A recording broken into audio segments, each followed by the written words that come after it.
ஒரு நஷ்டம். இது வந்து இப்போ 1 ஏக்கர் அவங்க பயிரிட்டாங்கன்னா, அவங்களுக்கு தோராயமாக 1,05,000 1,25,000 வரை அவர்களுக்கு கிடைக்கும். 1 ஏக்கருக்கு.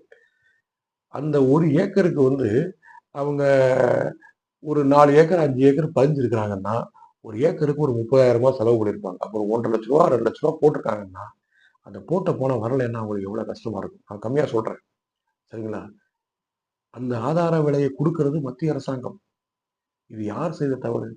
தமிழக அரசு செய்த தவறு. அந்த உரிய நேரத்தில் செப்டம்பர் மாசம் 1ஆம் தேதியே நீங்க ஆரம்பிச்சிருக்கலாம்.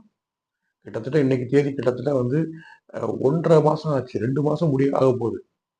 மத்திய அரசாங்கம் உங்களுக்கு அனுமதி கொடுத்து 1 1/2 மாதங்களுக்கு மேல ஆகிறது. ஏன்னா உங்க கவனத்துல வரல. அதாவது அமைச்சர் கேட்கல, முதலமைச்சர் அத பார்க்கல.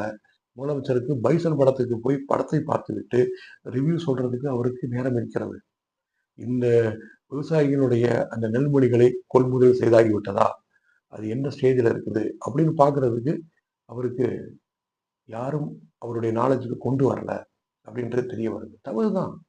இன்றைக்கு பார்த்தீங்கன்னா, சட்டசபையில இன்றைக்கு தலைமைச் செயலகத்துல முதலமைச்சர் அனைத்து நெல்மணிகளையும் வரவழைத்து, அந்த சாம்பிள்லாம் வரவழைத்து பார்த்து அவர் வருத்தப்பட்டார் அப்படின்றத பார்க்கிறோம்.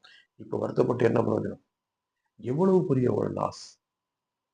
விவசாயிகளுக்கு வந்து கிட்டத்தட்ட அவங்களுக்கு கிடைக்க வேண்டிய ஆதாரத் தொகை, மத்திய அரசாங்கம் குடுத்துக் கொண்டிருக்கக்கூடிய அந்த ஆதாரத் தொகை அவர்களுக்கு நீங்க நாளைக்கு இழப்பீடு குடுக்கலாம். ஏக்கருக்கு நான் ஒரு 5,000 தரேன், 6,000 தரேன். ரூ. 1,50,000 1,25,000 கிடைக்க வேண்டிய இடத்துல ரூ. 6,000 கிடைச்சதுன்னா அவனுக்கு எப்படி இருக்கும் சொல்லுங்க? ம். அப்ப அரசாங்கம் செய்த தவறு. அரசாங்கத்தினுடைய மெத்தன போக்கு, அரசாங்கத்தினுடைய கவனக்குறைவால் ஏற்பட்ட ஒரு பெரிய இழப்பு விவசாயிகளுக்கு. என்ன சொல்றது இத? சரி. இது ஒரு பக்கம். இந்த மழை வெள்ளம் வரும்போதெல்லாம் பார்த்தீங்கன்னா, இந்த மழை வெள்ளம்